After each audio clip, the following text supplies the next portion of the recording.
आइए पहले जान लेते हैं कि पुलबैक क्या होता है, ताकि बिगिनर्स लोगों को आगे इस वीडियो में कुछ भी समझने में प्रॉब्लम ना हो। दोस्तों, पुलबैक एक ऐसा मोमेंट होता है जब मार्केट या स्टॉक का प्राइस टेम्परेरीली अपने मेन ट्रेंड के ऑपोजिट डायरेक्शन में मूव करता है। अगर मार्केट अप ट्रेंड में है तो पुलबैक में प्राइस थोड़ा नीचे गिरता है, और अगर डाउन ट्रेंड में है तो प्राइस थोड़ा ऊपर जाता है। इसको यानी कि पुलबैक को शॉर्ट टर्म करेक्शन या पॉज भी कह सकते हैं, जिसके बाद प्राइस फिर से अपने मेन ट्रेंड को फॉलो करता है।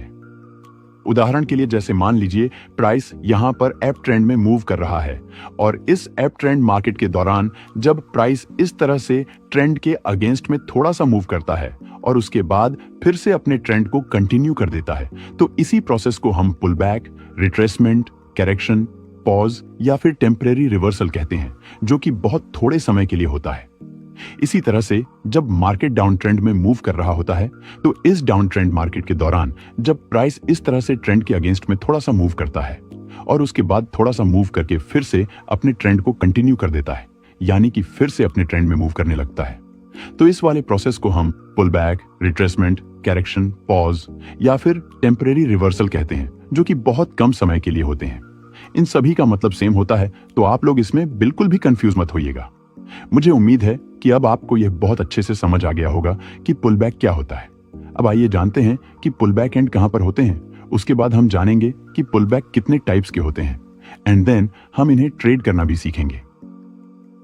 तो पुलबैक्स मेनली 4 जगहों पर एंड होते हैं। पहला प्लेस है सपोर्ट लेवल। जब प्राइस इस तरह से अप ट्रेंड में मूव कर रहा होता है, तो उस दौरान जब प्राइस पुलबैक देता है, तो इस पुलबैक के एंड होने का पहला प्लेस जो होता है वो यह सपोर्ट लेवल होता है, जहां से पुलबैक एंड होकर रिवर्स होने का चांस अधिक होता है।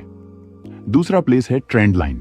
जब प्राइस अप ट्रेंड में मूव कर रहा होता है, तो इस दौरान जब प्राइस पुलबैक देते हुए अपनी ट्रेंड लाइन पर आता है, तो प्राइस के हाई चांस होते हैं कि यहां पर पुलबैक एंड हो जाए और यहां से रिवर्स होकर फिर से अपसाइड चला जाए।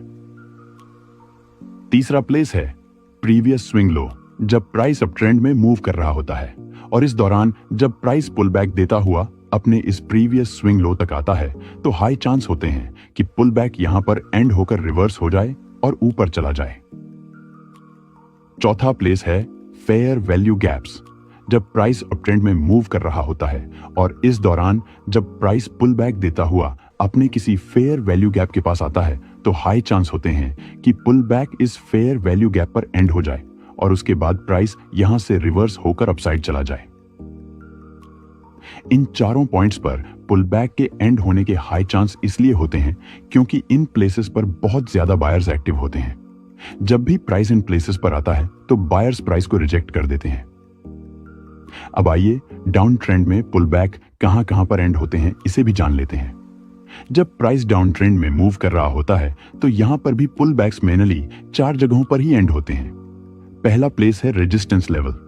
जब प्राइस इस तरह से डाउन ट्रेंड में मूव कर रहा होता है, तो उस दौरान जब प्राइस पुलबैक देता है, तो इस पुलबैक के एंड होने का पहला प्लेस जो होता है वो यह रेजिस्टेंस लेवल होता है, जहां से पुलबैक एंड होकर रिवर्स होने का चांस अधिक होता है। दूसरा प्लेस है ट्रेंड लाइन। जब प्राइस डाउन ट्रेंड में मूव कर रहा होता है, तो इस दौरान जब प्राइस पुलबैक देते हुए अपनी ट्रेंड लाइन पर आता है, तो प्राइस के हाई चांस होते हैं कि यहां पर पुलबैक एंड हो जाए और यहां से रिवर्स होकर फिर से डाउन साइड चला जाए। तीसरा प्लेस है प्रीवियस स्विंग हाई। जब प्राइस डाउन ट्रेंड में मूव कर रहा होता है और इस दौरान जब प्राइस पुलबैक देता हुआ अपने इस प्रीवियस स्विंग हाई तक आता है, तो हाई चांस होते हैं कि पुलबैक यहां पर एंड होकर रिवर्स हो जाए और नीचे चला जाए। चौथा प्लेस है फेयर वैल्यू गैप्स। जब प्राइस डाउन ट्रेंड में मूव कर रहा होता है और इस दौरान जब प्राइस पुलबैक देता हुआ अपने किसी फेयर वैल्यू गैप के पास आता है, तो हाई चांस होते हैं कि पुलबैक इस फेयर वैल्यू गैप पर एंड हो जाए और उसके बाद प्राइस यहां से रिवर्स होकर डाउन साइड चला जाए। इन चारों पॉइंट्स पर पुलबैक के एंड होने के हाई चांस इसलिए होते हैं क्योंकि इन प्लेसेस पर बहुत ज्यादा सेलर्स एक्टिव होते हैं।